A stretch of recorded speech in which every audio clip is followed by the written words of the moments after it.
আসসালামু আলাইকুম। আমি বৃষ্টি আপনাদের সাথে আছি। কাছে দূরে যে যেখান থেকে আমার এই ব্লগ ভিডিওটি দেখছেন, আশা রাখি আল্লাহর রহমতে আপনারা অনেক বেশি ভালো আছেন।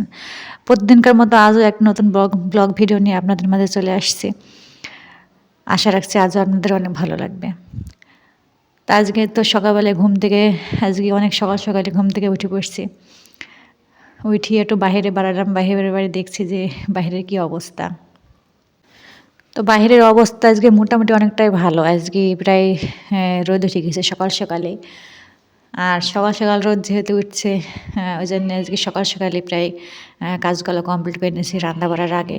মনে করছি রান্না বাড়া পরে কমপ্লিট করব, আগে কাজগুলো সারি নিই। আর এই দুটা রুমই প্রায় মানে ঝাড় দিয়ে পরিষ্কার করে নেওয়া হয়ে গেছে। এখন সামনে ডাইনিংটা ঝাড় দিচ্ছি, ঝাড় দিয়ে পরিষ্কার করে নিব, নিয়ে তারপরে বাইরে থালা বাসনগুলো বার করতে হয়েছে, সেগুলো মাজতে হবে। আর এখানে ঝাড় দিচ্ছি আর মনে মনে করছি যে আজকে কী রান্না করবো, কী রান্না হবে। যেহেতু মাসের শেষ, বুঝতেই পারেন যারা মধ্যবিত্তরা, যারে মাসে টাকা পয়সা আসে, যারে প্রতি মাসের টাকাটা প্রতি মাসেই খরচ হয়ে যায়, তারা একটু মাসের শেষের দিকে অনেক কষ্ট হয়ে যায়। আর আমি প্রতি মাসে যখন আমার হাজব্যান্ড টাকা পাঠায়, তখন আমি একটা মাসে যা যা খরচ, যা যা লাগবে আমার সংসারের, সবগুলো আমি কিনে রাখার চেষ্টা করি। তারপরেও ধরেন ছোটো বাচ্চা আছে, অল্প বিস্তর তো আবার বাড়তি খরচ তো হইতেই থাকে। এজন্য মাসের শেষের দিকে এখন একটু মানে টাকা পয়সা একটু মানে, আর 4 দিন পরে আবার টাকা পয়সা চলে আসবে। তো এখন মাসের শেষটা একটু চলা আমাদের কাছে অনেক মানে একটু কষ্টদায়ক হয়ে যায় প্রায়। তো দেখি আজকে কী রান্না করি। বাড়িতে সবজি আছে অবশ্য, তার মধ্যে থেকে মনে করছি বের করবো, করে দেখি রান্না করি। আর আমার ছেলে আছে তো তেমন একটা সবজি পছন্দ করে না, তো আর আমারও মানে সবজিটা ধরো ভালো লাগে না। আমার ছেলে যেরকম পছন্দ করে, যেরকম খায়, ওরকমই ধরেন আমাকেও খাওয়া লাগে সেভাবে। তো দেখে আজকে কী রান্না করা হয়। আর আপনাদের মাঝে কথা কথা বলতে বলতে প্রায় আমার ডাইনিংটা প্রায় ঝাড় দেওয়া কমপ্লিট হয়ে গেল। এখন বাইরের ওই সামনেটুকু, দরজার সামনেটুকু একটু সুন্দর করে ঝাড় দিয়ে নেব, নিয়ে তারপরে আরও বাদ বাকি যে কাজগুলো আছে সেই কাজগুলো কমপ্লিট করব। তো বন্ধুরা, আমার সাথে এতবেলা যারা আছেন তাদের কাছে একটা রিকোয়েস্ট আছে, প্লিজ আমার এই ভিডিওটা যদি আপনাদের কোনো অংশে এতটুকু যদি ভালো লাগে থাকে, প্লিজ আমার ভিডিওটাতে একটা লাইক দিয়ে চ্যানেলটাকে সাবস্ক্রাইব করে আমার পাশে থাকবেন। আপনাদের একটা লাইক, একটা কমেন্ট কিন্তু আমার অনেক পরবর্তী ভিডিও তৈরি করার জন্য অনেক মনে একটা আগ্রহ জাগে, ভালো লাগে। তো প্লিজ আমাকে একটু সাপোর্ট করবেন, আমার পাশে থাকবেন। তো আপনাদের সাথে কথা বলতে বলতে ঘরটা প্রায় ঝাড় দেওয়া হয়ে গেছে। এখন যে ঘরের সামনেটাও ঝাড় দিয়ে নিয়ে বানান করি। ঝাড় দিয়ে নিয়ে ওদিকে ধরেন থালা বাসনগুলো বের করতে হয়েছে। থালা বাসনগুলো একটু ভালো করে মানে মাইজে নিতে হবে সকালবেলা উঠি। এই জন্য থালা বাসনগুলো একটু মাঝে চলে আসছে। থালা বাসনগুলো মাইজি এখন ঘরে রেখে দেবো, রেখে দিয়ে তারপরে ধরেন আরও যে কী রান্না করব সেগুলো আগে দেখি, যে বাড়িতে কী কী সবজি আছে সেগুলো দেখার পরে তারপরে রান্না বাড়ার প্রস্তুতি নেব। তো থালা বাসনগুলো মাইজি তারপরে তো ঘরে নিয়ে চলে আসলাম। আর আর এই তো সেদিন যে বড়ি দিয়েছিলাম, সেই বড়িগুলা এখন তেমনটা ভালো রোদ হয় না, তো ওই জন্য সকাল করে মনে করছে যে বড়িগুলো ওটা ছাদে সুন্দর করে রোদে দিয়ে দিলে ভালো মতো শুকিয়ে যাবে।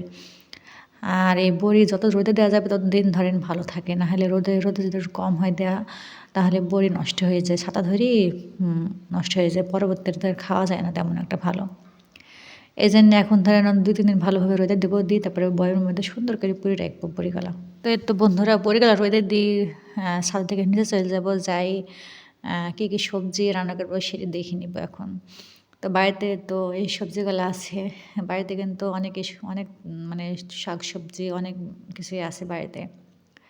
তো এর মধ্যে থেকে আমি কোনো কিছুই রান্না করব না এখন খালি আপাতত ফ্রিজ থেকে মাছ বের করে নিব। আর এই যে ফুলকো আছে, ফুলকোগুলা আলু দিয়ে সুন্দর করে ভাজা করবো। ফুলকো ভাজাটা কিন্তু আমার থেকে ভালো লাগে খাইতে। তো এই তো তরকারি পাতে সুন্দর করে কুইটি বাইছি, ধুই, তারপরে টিউবওয়েলের পরে থেকে সুন্দর করে ধুয়ে নিয়ে আসি, তারপরে রান্না করার জন্য রান্না করে চলে আসছি, যেহেতু খুবই একটা রান্না করা লাগবে। তো চলে আসছে, এসে দেখেন এখানে তরকারি প্রায় মাছ দিয়ে বড়ি দিয়ে রান্না প্রায় হয়ে গেছে। আর আপনাদের মাঝে দেখে দিচ্ছি এখানে ফুলকো ভাজা করা হয়ে গেছে। ওর আগে ফুলকোটা সুন্দর করে ভাজি করে নিয়ে তারপরে মাছটা রান্না করার জন্য বসে দিয়ে রান্নাটা পুরো কমপ্লিট করে নিই। তারপরে এখন প্রায় সকাল 10টার মতো বাজে গেছিলো পুরা কাজ কমপ্লিট করে রান্না করতে। যেহেতু আজকে সকালবেলায় অতিরিক্ত সকালবেলায় ঘুম থেকে উঠে পড়েছি। পরে তো এখন ছাদে খাইতে আজকে মনে করছে যে ছাদে খাবো, যেহেতু উঠানে কোনো রোদ নাই। তো পাটি মাটি নিয়ে ছাদে খাওয়ার জন্য চলে আসছি। তরকারিপাতি তুলে নিই ছাদের পরে, এখন বসি রোদে বসে এখন সুন্দর করে খাই নিই, তারপরে আপনাদের সাথে আবার আসছি। তো অনেকক্ষণ পরে আসলাম আপনাদের মাঝে আবারও। তো এখানে প্রায় দুপুর কয়টা বাজবে, 1:45 এরকম বাজছে। তো গোসল করলাম, করি নামাজ কালাম পড়া হয়েছে। পরে তারপরে তো কাপড় চোপড়গুলো ছাদে নাড়ি দিতে চলে আসলাম। এই কাপড় চোপড়গুলো বসে শুকাবে না, শুকাতে প্রায় ধরেন কালকে দিলে তো শুকাবে, যেহেতু বেলা 1:30 বেজে গেছে। আর শীতের বেলা তো বেশিক্ষণ রোদও থাকে না। তারপরে চেষ্টা করি একটু সকাল সকাল গোসল করতে।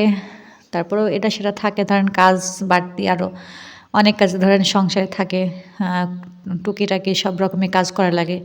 এজন্য গোসল করতে প্রায় 1:30 এরকম বেজে যায়। আর শীতকাল তো ওটা সকাল সকাল গোসলটাই করাই ভালো, না হলে ধরেন এই শীতে গোসল করতে গেলে অনেক ঠান্ডা পানি, অতিরিক্ত ঠান্ডা, তো গোসল করতে গেলে একটু কষ্ট হয়ে যায়। তো কাপড় চোপড় নাই, এখন নিচে চলে যাবো, নিচে চলে যাই। তারপরে আরও খাওয়া দাওয়া আছে, দুপুরকার এখনও খাওয়া দাওয়া করা হয়নি, খাওয়া দাওয়া করবো, করি তারপরে তো রাত্রে প্রায় 8টা মতো বাজছিল। তখন মনে করলাম যে দুপুরে যে তরকারি রান্না করেছি সেই তরকারি অতটা ভালো লাগছে না খাইতে, এই জন্য আবার আলু ভর্তা করলাম। তো বন্ধুরা, এতক্ষণ যারা আমার ভিডিওটা দেখলেন তাদেরকে অসংখ্য ধন্যবাদ। ভালো থাকবেন, সুস্থ থাকবেন। আসসালামু আলাইকুম।